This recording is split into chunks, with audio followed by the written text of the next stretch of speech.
Essa é a receita para fazer tudo dar errado. A Substância é um dos filmes mais legais de 2024, um body horror para falar sobre a indústria da plástica, a pressão em cima da estética, a influência masculina no controle da mídia. E eu vou falar de coisas que me impactaram, tentando não ser óbvio, ao mesmo tempo vou te alertar sobre um tema que você tá envolvido e que, se você não começar a fazer nada a respeito, você vai estar desperdiçando boa parte da sua vida.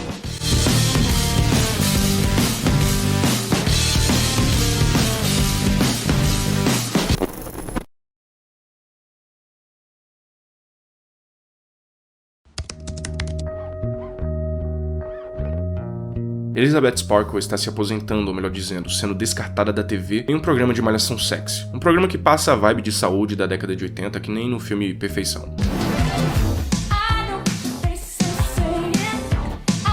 Ela não é apenas descartada, ela é bem pisoteada nesse processo. How the old bitch has been able to stick around for this long. That's the fucking mystery to me. E por conta de toda essa pressão e rejeição que sofre, ela decide testar uma oportunidade que lhe é apresentada, a substância. Depois da pior ida ao banheiro possível, ela dá vida a Sue, a sua versão perfeita. Um extremo de diversas ideias e desejos que são materializados nesse novo corpo. Corpo esse que vai dar muito trabalho. A consciência de Elizabeth é passada para Sue e semanalmente ela precisa alternar entre esses dois corpos para fazer uma manutenção de cada um deles. Em uma semana ela é uma coroa, sem futuro, solitária, triste, ou pelo menos é assim que ela se vê. E na outra semana ela é o desejo da Mary. Essa premissa de dualidade é uma das mais utilizadas para contar história. O Médico e o Monstro, do Robert Louis Stevenson, marcou o mundo no século XIX com uma história sobre um médico que desenvolve uma fórmula e, ao usá-la, se transforma numa outra versão deformada de si mesmo que sai pelas ruas de Londres cometendo crimes terríveis. A gente é fascinado demais por histórias que contêm essa dualidade. O Hulk, o Professor Aloprado, Nós, Clube da Luta, o Duas Caras, Fragmentado, todos são inspirados em O Médico e o Monstro. Nós amamos ver outras versões de nós mesmos. Mas por quê? O que significa a atração por esse tema? O que significa essa dualidade?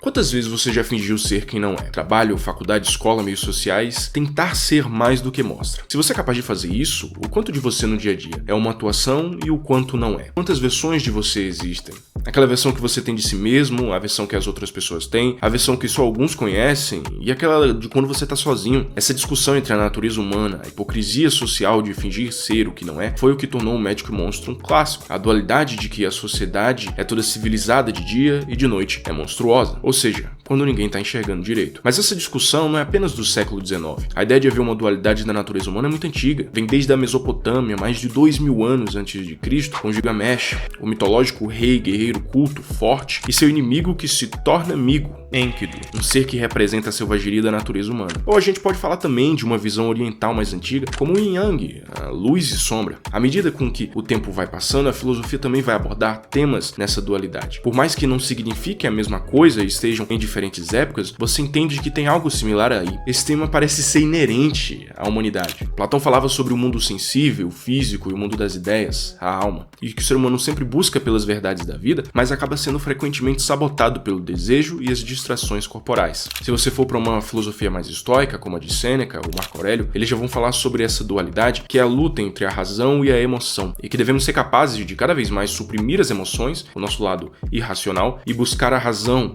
e a tranquilidade eterna, que é o completo oposto do caos que a gente vê no filme. O filme é uma chuva de ações emotivas. Isso não é uma tentativa de diminuir a história. Veja, nenhum sentimento no filme é falso. Ele usa o exagero da fantasia para expressar a sua mensagem, e um compilado de situações horríveis que gera uma catarse. É artístico e crítico, mas tudo ocorre em um domínio do caos, do inconsciente. Dificilmente você vê a Elizabeth pensando, contra-atacando argumentativamente as coisas que vão acontecendo. Você vê ela reagindo, tudo é visceral, é agressivo. Por mais que ela seja tanto Elizabeth como Sue, ela trata como se fossem coisas diferentes, mesmo com alguém dizendo a ela que são a mesma pessoa. No, I don't know what she was thinking. And obviously, she was drunk. Remember, there is no she, and you are one. Ela começa a reclamar do que a Sue está fazendo como se não fosse ela mesma, porque é como ela se sente, não importa a lógica. No fundo, ela sabe que é ela. Mesmo assim, ela continua sendo hipócrita. Por isso que a filosofia moderna, ela é mais realista nesse sentido de dizer mesmo na cara da sociedade que esses padrões megamorais que vocês estabelecem são muito bonitos no papel, mas na prática somos todos hipócritas. E se a gente não aceitar, ou pelo menos não entender que esse lado ruim existe, não vamos ser capazes de aprender e mudar. É por isso que a gente se interessa por esse assunto de dualidade, porque queremos ser livres e sentimos a necessidade de colocar pra fora o que tá reprimido dentro de nós. Sartre vai influenciar muito uma ideia de que a maioria das pessoas leva uma vida carregada pelo medo e suprime quem verdadeiramente é, mas quer ser livre. A Elizabeth tem tanto medo da rejeição que ela cede à pressão da sociedade. Tem uma carência absurda, ou seja, ela tem a necessidade de aprovação dos outros. Ela deixa esse monstro dentro dela crescer até ele sair. Quando a gente nega a dualidade, esse lado sombrio dentro de nós, você deixa ele crescer. Se você não traz esse problema para a luz da lucidez, ele continua a se desenvolver dentro de você no escuro, e você acaba cometendo justamente os erros que você estava tentando fugir. Tudo isso por conta do medo, por conta da vergonha. Parece uma castração psicológica que você sofre. Isso significa que você é uma pessoa ruim por gostar de assistir coisas que tenham essa dualidade? Não, mas tem algo que você reprime por medo. E ver outras pessoas colocando pra fora as suas vontades, extravasando algo, chama a sua atenção.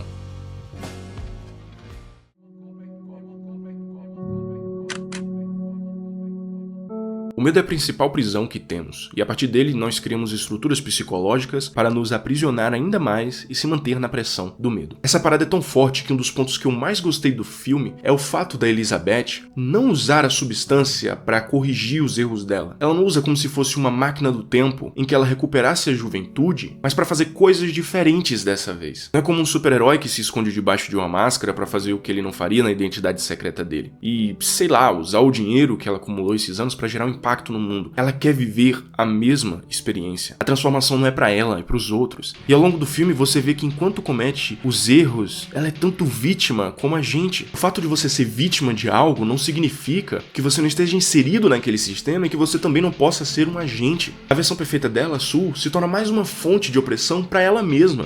E como tudo é extremamente emocional, ela vai comer compulsivamente, ela não quer sair de casa, ela é agressiva com ela mesma. E como a gente supera isso? Nós que fazemos parte de uma geração que tem todos os estímulos atendidos, que passamos 24 horas fugindo dos nossos pensamentos com músicas, vídeos, filmes, séries, podcasts, onde tudo é entretenimento, tudo é escapismo, a gente tá cada vez mais sem saber refletir sobre as nossas emoções, e por conta de anos fazendo isso, a gente continua cometendo os mesmos erros. São anos presos psicologicamente. Ela viu o corpo dela sendo destruído. Quando ela buscou a substância, ela não estava atrás de uma salvação, ela estava cavando o próprio túmulo. Como se enfrenta esse outro lado sombrio?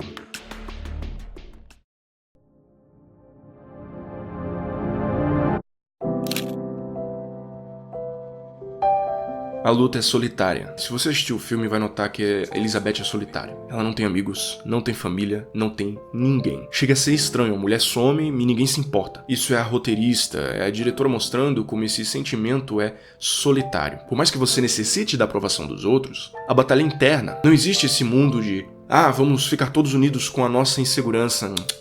Não. É você e o espelho. É aqui que mora a sutileza dessa reflexão toda. O filme, ele é o resultado do acúmulo dessa prisão inconsciente. Ela tá piorando os erros dela, ela tá cedendo cada vez mais, ela não tá lidando com o problema dela em momento nenhum, porque ela já não consegue mais. Ela é o resultado, o produto perfeito desse sistema. You will not be disappointed. She's my most beautiful creation. I have shaped her for success. Por isso que hoje a gente fala tanto de saúde mental. Porque você pode até enfrentar situações, chegar a lugares da sua vida, ser vitorioso, mas tem coisas que vão ficar presas aqui dentro por anos porque você foge dessa luta. E quando não são tratadas, você sabe no que vai dar. Você precisa ser curioso para perguntar à sua sombra porque ela é daquele jeito e precisa ser corajoso para encontrar a resposta. Sem reconhecimento não existe superação, não existe satisfação. Você sabe os erros que comete, você sabe o que te faz sofrer e continua fazendo, vai continuar fingindo que isso não existe? O momento em que isso te domina por completo e você perde o controle, você tem que lidar com uma explosão emocional de uma vez só e ninguém aguenta tudo de uma vez. E como evitar isso? Você precisa conhecer a si mesmo. Tem vários caminhos para isso, desde acompanhamento por profissionais da saúde, até anos de leitura, de pesquisa, de consumo de cultura, se você não descobre quem você é, o mundo monta em você. Se você não souber o que você quer, você vive sobre a demanda de agradar diariamente o mundo. E aí o que te resta para suportar essa dualidade são as fantasias, as histórias, prisões psicológicas. Elizabeth cria prisões para si mesma. Ela aprisiona a felicidade dela na aprovação dos outros, mesmo que a aprovação dos outros seja baseada em fantasias e mentiras. Ela prefere deixar de ser ela mesma para ser a criação de alguém, e você vive projetando na sua mente fantasias para se distanciar da realidade, visões de um futuro que não correspondem com as suas ações do presente. O famoso "e se?". E se você perceber que pode fazer o que quiser? E se você fosse corajoso para assumir que está errado há muito tempo? E se você não tivesse vergonha nem medo de quem você é e fosse corajoso para fazer aquilo que é melhor para você? E se você parasse de ficar achando que é especial e que em algum momento o mundo vai valorizar você só por, sei lá, qual é a fantasia que você criou? E se você perceber que esses sentimentos de raiva, de inveja, egoísmo são indicativos de coisas mais profundas e quando você racionaliza, interpreta eles, você encontra o caminho necessário para evoluir, mesmo que tenha um gosto ruim aceitar a realidade. E se você fosse livre para fazer tudo isso? Acontece que você é.